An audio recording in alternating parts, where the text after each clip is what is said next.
Welcome to the capital gains part 2, page number 172, unit 2. Slump sale, very important topic. 50B. Before I discuss from the book, एक बारी slump sale को वैसे सुन लो मुझसे. Slump मतलब lump sum से बना है word. Slump means lump sum amount. Lump sum means इकट्ठा amount. जब हम कोई मान लो मेरे पास 5 बिजनेस है, मैंने उसमें से मेरे को लगता है फर्नीचर का बिजनेस मेरे काम का नहीं है, I am not made for it, तो मैंने वो बेचना है, तो मैं लंप सम अमाउंट में उस बिजनेस को बेच दूंगा. इसमें स्लम्प सेल में पूरी की पूरी अंडरटेकिंग बिक रही है. अंडरटेकिंग मींस पूरा का पूरा कोई बिजनेस आप सेल आउट कर रहे हो.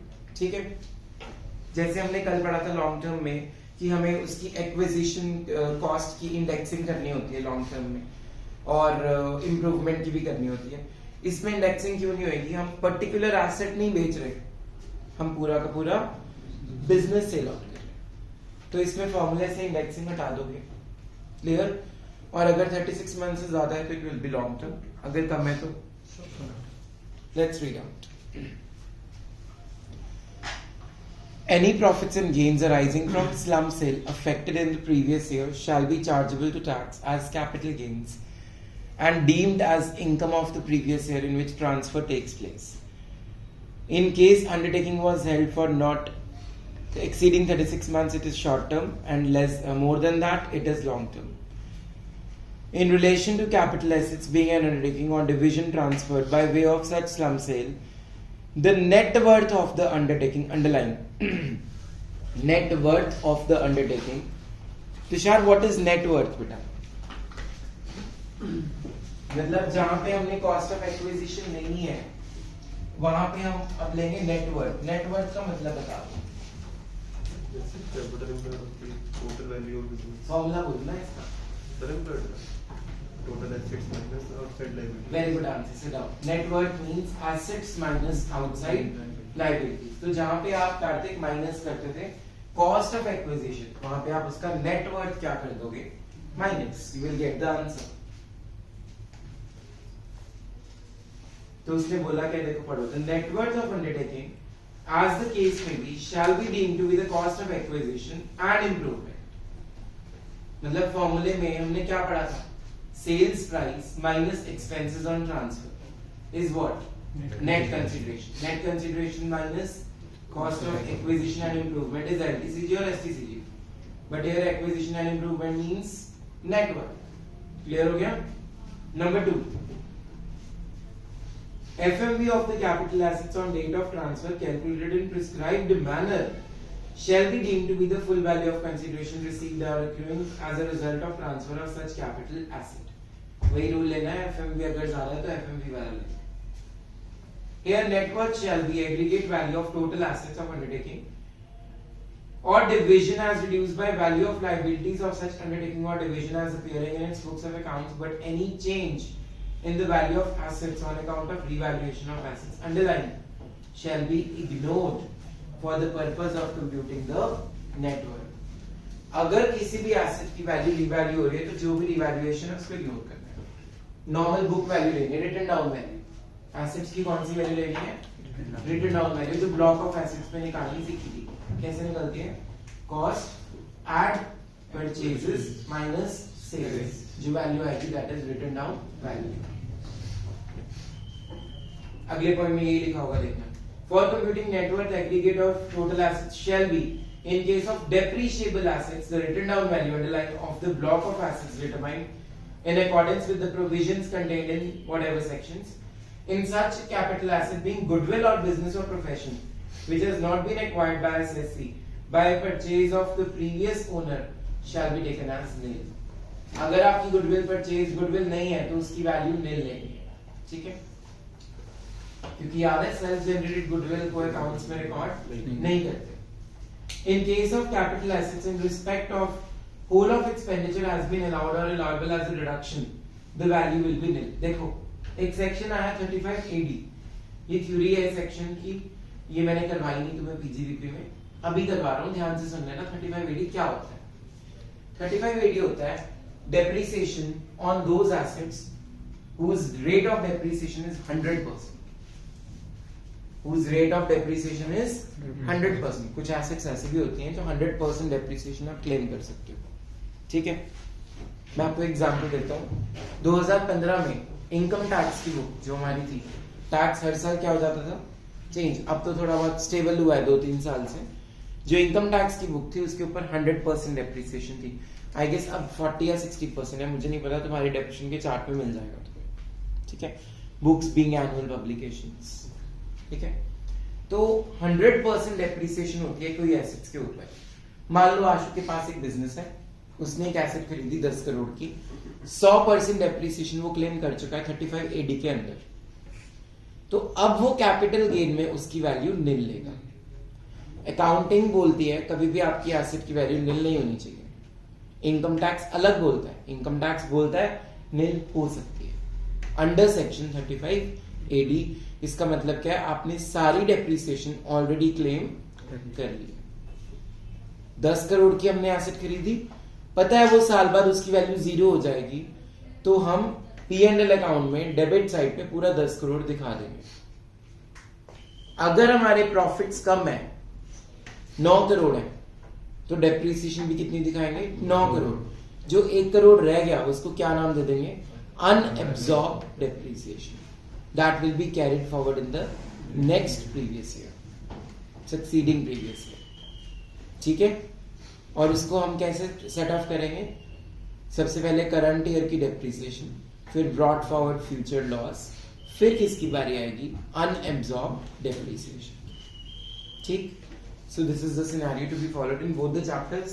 If you have claimed the depreciation under section 35 AD, then you cannot take the asset here in 50B. lump sum sale में आप 50B में उस एसेट को फिर निल लोगे अगर आप उसकी डेप्रिसिएशन सारी क्लेम कर चुके। अगर वहां नहीं किया, 35 AD में तुमने नहीं लिया, तो यहां ले लेना। तो इनकम टैक्स डिपार्टमेंट 1961 सेज आपको डबल बेनिफिट्स नहीं मिलेंगे, एक बेनिफिट मिलेगा, या 50B में मिलेगा या 35 AD में मिलेगा। Mark this point, very important. जिनके MSCs होने हैं और ये चैप्टर अगर आ रहा है तो ये क्वेश्चन पक्का आएगा, what is slump sale, 5 marks. और इसमें इतनी लॉ की लैंग्वेज भी नहीं है, अपने वर्ड्स में लिख सकते हो। In case of other assets, book value लेनी है आपने। Every assessee having slum sale shall furnish a report of at least 1 month prior to the date of furnishing the return of income from a chartered accountant certifying that net worth has been correctly calculated। जो भी बंदा slum sale कर रहा है, जैसे return file करने की date अगर इस बार मान लो सितंबर 30th फिक्स करती है गवर्नमेंट, नॉर्मल डेट इज 31 जुलाई, 30th सितंबर, 31st दिसंबर, अलग अलग सैलराइड पर्सन्स के लिए अलग डेट होती है, ऑल दैट स्टफ। तो अगर डेट जो फिक्स हुई है, एक बार वो चेंज भी कर देते हैं, डेट को आगे भी ले जाते हैं, प्रीपोन भी कर देते हैं। तो उसके बिल्कुल 1 महीने पहले तक आपने वो रिपोर्ट इनकम टैक्स डिपार्टमेंट को जमा करवानी है कि हम स्लम सेल कर रहे हैं। उसके लिए मैंने चार्टर्ड अकाउंटेंट से नेटवर्क निकलवाया और वो बिल्कुल ठीक है, ठीक है। So this is the slump sale for 5 marks question. It will come in final exams, section 50B।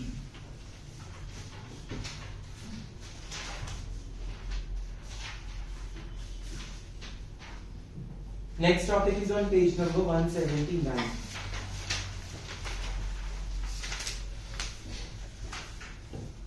मैं थ्योरी नहीं रीड करूंगा। 23, 24, 25, 26 का क्रक्स नीचे टेबल में दिया हुआ है, ये टेबल याद करना है। प्रैक्टिकल है यहाँ से शुरू फिर से। देखो, date of acquisition of original shares, bonus shares और राइट शेयर्स। ओरिजिनल शेयर्स का मतलब होता है जो शेयर्स आपने खुद खरीदे हैं, राइट शेयर्स होते हैं जो आपको हक में मिले हैं, बोनस शेयर्स होते हैं जो डिविडेंड में मिले, ठीक है। अगर तो बेटा उसको आपने एक्वायर किया है 1 अप्रैल 2001 से पहले, या अगली डेट क्या बनेगी, आफ्टर अप्रैल 1, 2001 के बाद। तो अगर ओरिजिनल शेयर्स हैं तो उसमें आपने कौन सी वैल्यू लेनी है, देखो, एक्चुअल कॉस्ट और एफएमवी, विच एवर इज, ये कॉस्ट ऑफ एक्विजिशन है। क्या फॉर्मूला बोलो, एक्चुअल कॉस्ट और fair market value, which ever is high. अगर बोनस है तो बोनस तो एक्चुअल कॉस्ट में मिलता ही नहीं है, वो तो फ्री में मिलता है, तो इसीलिए वहां सिर्फ क्या रह जाएगी, फेयर मार्केट वैल्यू। और राइट शेयर्स बिल्कुल सेम वाला रूल है, एक्चुअल कॉस्ट और FMV whichever is high, क्योंकि ये आपको खरीदने पड़ते हैं। अगर आपने 1 अप्रैल 2001 के बाद लिए हैं शेयर्स, तो ओरिजिनल शेयर्स में क्या लेनी है? Actual cost. बोनस की वैल्यू फ्री में मिले थे, क्या लेनी है? निल। और अगर आपने राइट शेयर्स परचेज किए तो कॉस्ट ऑफ परचेज प्लस जो भी अमाउंट आपने पे किया अलग से कंपनी को, तो क्या फॉर्मूला बन गया? Cost of purchase of right plus amount paid to the company. फटाफट याद करते हैं, बिफोर वाले याद करेंगे पहले। अगर 1 अप्रैल 2001 से पहले की बात है तो ओरिजिनल शेयर्स का क्या रूल बताया मैंने? एक्चुअल कॉस्ट और FMV whichever is higher. Right shares में क्या था? सेम, एक्चुअल कॉस्ट और FMV whichever is higher. और बोनस में क्या था? Fair market value.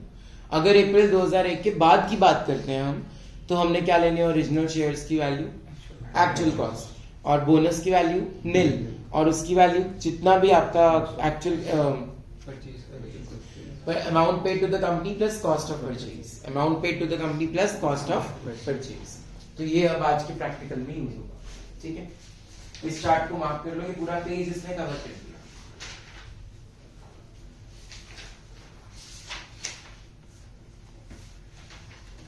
Back question number 5, mister Rahman homework.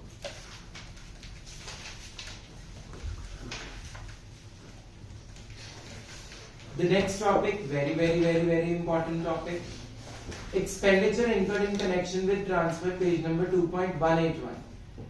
Cost of stamp and registration fees, brokerage commission, travelling expense incurred by the transferor in connection with transfer to the transferee are allowed to be deducted from the full consideration. ये हमें पता है, हम करते भी हैं।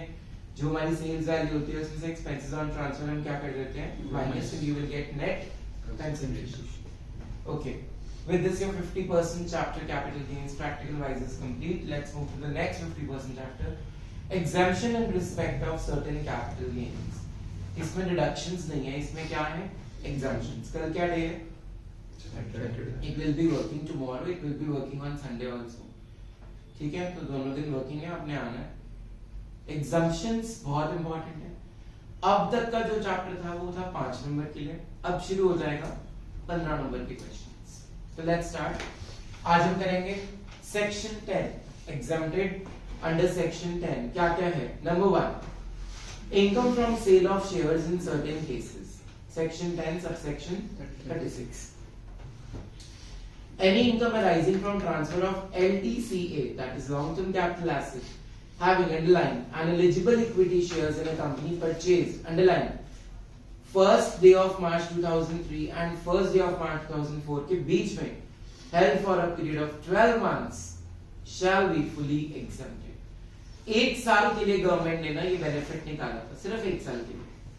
अगर किसी बंदे ने 1 मार्च 2003 से लेके 1 मार्च 2004 के बीच में कोई भी शेयर्स लेके रखे थे 12 महीने के लिए, और वो उन शेयर्स को बेचता है 3 और 4 वाले साल के शेयर्स अब भी बेचता है, तो उसके ऊपर उसको टैक्स देने की जरूरत नहीं है। It shall be fully exempted. But वो शेयर्स कौन सी कंपनी के होने चाहिए? अंडरलाइन करो, eligible equity shares.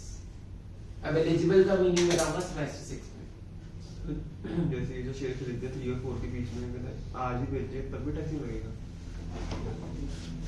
Next, capital gain on compulsory acquisition of urban agricultural land, section 10 subsection 37, urban agricultural land. In case of an assessee being an individual or HUF, any income chargeable under that capital gains arising from transfer of agricultural land shall be exempted। वो कहता है अगर आपने कोई भी agricultural land urban area में खरीदी थी और वो बेच दी तो उसके ऊपर कोई टैक्स नहीं लगेगा, लेकिन इसकी कुछ कंडीशंस हैं। Condition number 1, such land is to be situated within the municipal limits of 8 kilometers of the city limits। वो आपके 8 किलोमीटर के दायरे के अंदर होनी चाहिए आपके अर्बन एरिया में। नंबर 2, उसके ऊपर जिस साल आपने बेची है ना, उसके बिल्कुल पिछले 2 साल में सिर्फ और सिर्फ उस पे एग्रीकल्चरल प्रोड्यूस होना चाहिए। उसको आपने किसी और पर्पस के लिए यूज अगर कर लिया तो वो एग्रीकल्चरल लैंड नहीं रहेगी। पढ़ते हैं पॉइंट, बड़ा इंपॉर्टेंट पॉइंट है। Second point says such land during the period of 2 years immediately preceding means पहले, the date of transfer here means sale या तोड़ना या कुछ भी, was being used for agricultural purposes by anyone. Clear हो गया? Third point क्या कहता है? Such transfer is by way of compulsory acquisition under any law or transfer the consideration for which is determined with the approval of the central government or RBI. एक बार क्या होता है, आपकी लैंड होती है किसी एरिया में, Tushar are you alright? Yes sir. आपकी लैंड होती है किसी भी एरिया के अंदर और गवर्नमेंट कहती है तो मेरी लैंड है, तुमने आसपास घर बना लिए, तुमने मार्केट खोल ली, ये तो मैं लेके जाऊंगी तुमसे, तो वो तुम्हें क्या दे देगी? थोड़ी बहुत कंपनसेशन। तो उस टाइम पे वो कंपनसेशन अगर आपको मिली है, इसको बोलते हैं compulsory acquisition of land by the government. Compensation decide दो बॉडीज करती है, पहली सेंट्रल गवर्नमेंट और दूसरी RBI. Underline, central government and RBI. मैं तुम्हें एक एग्जांपल देता हूं। हमारी जो पहले फेज की खोखा मार्केट है ना, वो ग्रीन बेल्ट के अंदर आ रही है and green belt means government area. तो अब वो यहां से ये मार्केट को हटा देंगे विद इन सम ईयर्स, लेकिन इन कंपनसेशन उनको न्यू मार्केट बना के देनी पड़ेगी। ठीक है,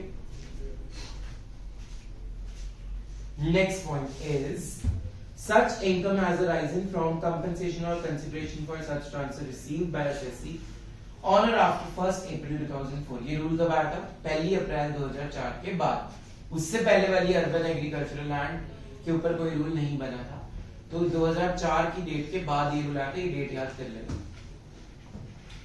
next is exemption on long term capital gain on equity shares of certain units. ये खत्म हो चुकी है एग्जम्पशन, अब ये नहीं चलती है। 19-20 वाले बच्चों तक को पढ़ाई गई थी, उसके बाद ये लॉ ने वापस ले ली। So this is not important. Last topic of today is income from transfer of asset of undertaking engaged in the business of generation of power, transmission and distribution of power। अगर आप बिजली बनाते हो या distribute करते हो तो उसके लिए आपको एग्जम्पशन मिलेगी, पावर जनरेशन।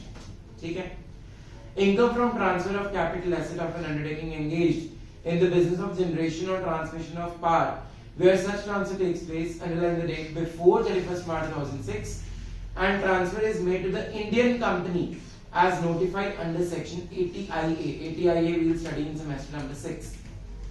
तो इसने यहाँ पे ये बोला है, अगर 31 मार्च 2006 से पहले आपने वो बिजनेस ट्रांसफर कर दिया जो आप पावर जनरेट करते थे, किसको ट्रांसफर किया होगा? किसी इंडियन कंपनी को, तब आपको एग्जम्पशन मिलेगी। इंडियन कंपनी को ट्रांसफर करना मैंडेटरी है, किसी पार्टनरशिप फर्म को नहीं। It's important to note that above provision exempting above capital gain do not require the assessee to invest the sale proceeds on। ये कुछ भी नहीं था, नोट काट दीजिए। ठीक है, तो दिस इज सेक्शन नंबर 10। कल मैं स्टार्ट कराऊंगा सबसे इंपॉर्टेंट सेक्शन 54 एंड होपफुली मैं संडे को ज्यादा पढ़ा के वाइंड अप करूंगा। ठीक है, so this is very important chapter also and 54 थोड़ा सा कॉम्प्लिकेटेड है, तो मैं आज स्टार्ट नहीं कर रहा हूँ, नहीं तो तुम खच्चर हो जाओगे। आज मैंने तुम्हें जो पढ़ाया टॉपिक्स वो अच्छे से याद करने हैं। पहला टॉपिक क्या पढ़ाया मैंने आज? Slump cell. स्लम्प सेल क्या होता है? कोई भी एक एसेट नहीं बेच रहे, पूरा का पूरा अंडरटेकिंग बेच रहे हैं, पूरा का पूरा अंडरटेकिंग बेच रहे हैं। तो वहां पे कॉस्ट ऑफ एक्विजिशन और इंप्रूवमेंट की जगह क्या लेनी है? नेटवर्थ लेनी। नेटवर्थ इज कैपिटल एम्प्लॉयड और सीए के साइन करा के 1 महीना पहले आपने वो जमा करना। ठीक है, और नेटवर्क में डेप्रिशिएबल एसेट्स का एक रूल था, जितनी भी डेप्रिशिएबल एसेट्स होंगे उनको रिटर्न डाउन वैल्यू पे लेना है, बाकी के एसेट्स को बुक वैल्यू पे लेना है। जितनी डेप्रिशिएबल एसेट्स होंगे उनको किस पे लेना है? रिटर्न डाउन वैल्यू पे, और बाकी के एसेट्स को किस पे लेना है? बुक वैल्यू पे। क्लियर हो गया? और जो 35AD में आप डेप्रिसिएशन क्लेम कर चुके हो तो 50B में उसकी डेप्रिसिएशन आप क्लेम नहीं करोगे, दोनों तरफ बेनिफिट नहीं मिलेगा। 35AD क्या पढ़ा है मैंने आज? It is the asset on which 100% depreciation can be claimed, and if you have already taken that benefit, you will not be able to take benefit under section 50B। फिर हमने पढ़ा expenses on transfer, वो हमें पता ही है हम क्या करते हैं उसको, सेल्स में से क्या कर देते हैं उसको माइनस। फिर हमने पढ़ा अंडर सेक्शन 10, 4 पॉइंट्स थे इसके। पहला पॉइंट क्या था? अगर आपने क्या बेचा, देखो फर्स्ट पॉइंट क्या था? शेयर्स वाला टॉपिक अलग हो गया, उसको भी छोड़ दिया मैंने। एग्जाम्पशन पे आ जाओ अंडर सेक्शन 10 में। पहला पॉइंट क्या पढ़ा हमने आज अंडर सेक्शन 10? बोलो। शेयर्स बेचे थे कौन सी डेट में? 1 मार्च 2003 से लेके 1 मार्च 2004 तक बेचे नहीं थे, खरीदे थे। उसको 12 महीने तक अपने पास संभाल के रखा है, लेकिन वो एलिजिबल कंपनी की होनी चाहिए। एलिजिबल इक्विटी शेयर्स होने चाहिए। नंबर 2 हमने पढ़ा था अर्बन एग्रीकल्चरल लैंड, 8 किलोमीटर के अंदर अंदर के दायरे में वो सिचुएट होनी चाहिए। जिस साल आपने उसको ट्रांसफर किया उससे 2 साल पहले उस पर सिर्फ एग्रीकल्चर का काम होना चाहिए, ठीक है। थर्ड क्या था? नहीं, इसकी थर्ड क्या कंडीशन थी?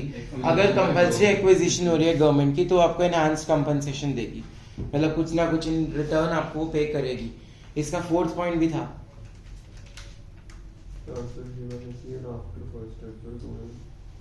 2004 के बाद वाला ये रूल बना है, उससे पहले नहीं था। फिर थर्ड था सर्टेन यूनिट्स, वो डिलीट हो गया। 4th हमने पढ़ा अगर आपने जनरेशन ऑफ पावर या डिस्ट्रीब्यूशन ऑफ पावर को आगे ट्रांसफर किया, किसको ट्रांसफर करना है? किसी भी एलिजिबल इंडियन कंपनी को। इसकी डिडक्शन मिलेगी ATIA में, वो पढ़ेंगे हम सेमेस्टर नंबर 6 में। और इसमें एक और रूल था, डेट क्या थी इसकी? 2006, ठीक है।